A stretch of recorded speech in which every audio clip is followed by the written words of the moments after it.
Students calligraphy पे हम थोड़ी सी बात पहले कर चुके हैं। आज हम देखेंगे कि उसमें जो डिफरेंट स्टाइल्स हैं और जो ख़त हैं वो किस तरह से इवॉल्व हुए, उसको हम एक सीक्वेंस में देखेंगे, उसके ओरिजिन्स क्या थे और फिर किस तरह से डिफरेंट ख़त जो है उनमें डेवलपमेंट हमें नज़र आती है, किस तरह से जो आर्टिस्ट थे उनकी एस्थेटिक सेंस इम्प्रूव हुई और किस तरह से वो फिर डिफरेंट तरह से रिप्रेजेंटेशन जो हमें नज़र आती हैं उन्होंने कैलीग्राफी को डेवलप किया एज एन आर्ट फॉर्म।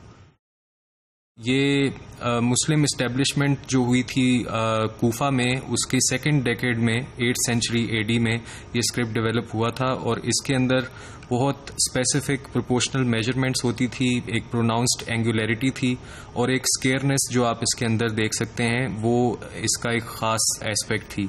इसको ख़तुल कूफ़ी और कूफ़ी स्क्रिप्ट भी कहा जाता है।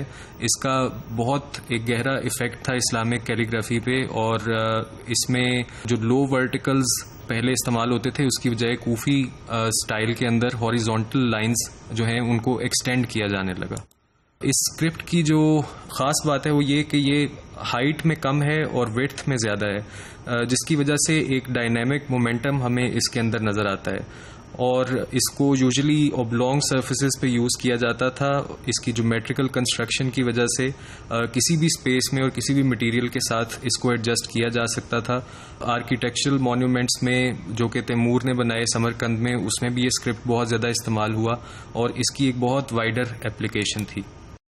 उसके बाद जो स्क्रिप्ट डेवलप हुआ वो नस्ख कहलाता है। ये भी one of the earliest script है। उसकी जो पॉपुलैरिटी थी वो इब्ने मुकला की वजह से 10th सेंचुरी में ज़्यादा हुई, जो कि इसके सबसे ज़्यादा एक्सपर्ट कैलीग्राफर थे। इसको इब्नुल बवाब ने बाद में रिफॉर्म किया और एक एलिगेंट स्क्रिप्ट डेवलप किया गया, जिसको बाद में बहुत सारे कैलीग्राफर हमें इस्तेमाल करते हुए नज़र आते हैं। इसके अंदर कुरान की बहुत ज़्यादा कैलीग्राफी जो है वो हमें उसकी एग्जाम्पल्स मिलती हैं। इसमें शॉर्ट हॉरिजॉन्टल स्टेम्स इस्तेमाल होती हैं और उनके साथ साथ वर्टिकल डेप्थ भी हमें नज़र आती है। जो इसमें कर्व्स हैं वो फुल हैं और डीप हैं, अपराइट, स्ट्रेट एंड वर्टिकल हैं और फिर वर्ड्स जो हैं वो जनरली वेल स्पेस्ड हैं। उसके बाद जो अगला इम्पॉर्टेंट स्क्रिप्ट डेवलप हुआ वो सुलस है और उसके अंदर ये 7th सेंचुरी से हमें इसकी एग्जाम्पल्स मिलना शुरू होती हैं और इसके अंदर लेट 9th सेंचुरी में ये फुली फंक्शनल टेक्स्ट के तौर पे हमारे सामने आता है। सुलस को बहुत ज़्यादा पॉपुलैरिटी मिली और इसमें डिफरेंट टाइटल्स, इंस्क्रिप्शंस और हेडिंग्स लिखी जाती थी। अभी भी इसको सबसे पॉपुलर स्क्रिप्ट समझा जाता है और इसकी जो करैक्टराइजेशन है वो इसके कर्व्ड लेटर्स की वजह से है, जिनको बार्ब्ड हेड के साथ लिखा जाता है। जो लेटर्स होते हैं वो आपस में लिंक्ड होते हैं और बाज़ औक़ात वो इंटरसेक्ट करते हैं, जिसकी वजह से एक कर्सिव फ्लो आप उसके अंदर देख सकते हैं। हालांकि इसकी जो प्रोपोर्शंस होती हैं बहुत कॉम्प्लेक्स होती हैं। तालीक एक और स्क्रिप्ट है जो कि पर्शियंस ने डेवलप किया। इसमें जो इम्पोर्टेंट कैलीग्राफर हमें मिलते हैं वो मीर अली सुल्तान अल तब्रेज़ी हैं, जिन्होंने तालीक की लाइटर और एक मोर एलिगेंट वैरायटी को डेवलप किया, जिसको आज नस्तालीक कहा जाता है और ये सबसे ज़्यादा इस्तेमाल होने वाला स्क्रिप्ट है। इसकी रीडेबिलिटी बहुत ज़्यादा है और इसके अंदर जो दूसरे स्टाइल्स हैं उनके हमें एस्पेक्ट्स नज़र आते हैं। रिका एक और इम्पॉर्टेंट स्क्रिप्ट है, रुका से है जिसका मतलब स्मॉल शीट है। ये नस्ख और सुलस का कॉम्बिनेशन है और इसकी एक बहुत क्लोज अफिनिटी है सुलस के साथ। इसकी जो डेवलपमेंट थी वो एक डिफरेंट डायरेक्शन में हुई, एक सिंप्लीफाइड स्क्रिप्ट हो गया। जो ज्योमेट्रिक फॉर्म्स जो लेटर्स की इसमें इस्तेमाल होती हैं वो बहुत करीब हैं सुलस के in terms of their curves, और रिका जो है वो राउंडेड और डेंसली स्ट्रक्चर्ड है। इसके अंदर शॉर्ट हॉरिजॉन्टल स्टेम्स इस्तेमाल होती हैं। इसका बहुत ज़्यादा पॉपुलराइजेशन हुई स्पेशली 12th और 13th सेंचुरी में और इसको आज भी बहुत ज़्यादा इस्तेमाल किया जाता है। दीवानी स्क्रिप्ट एक और इम्पॉर्टेंट स्क्रिप्ट है जिसमें जो कि शिकस्ता एक दूसरी फॉर्म ऑफ स्क्रिप्ट है जो कि एक ब्रोकन लाइन से डेवलप हुआ। इसके लेटर्स को अनकन्वेंशनली आपस में ज्वाइन किया जाता था।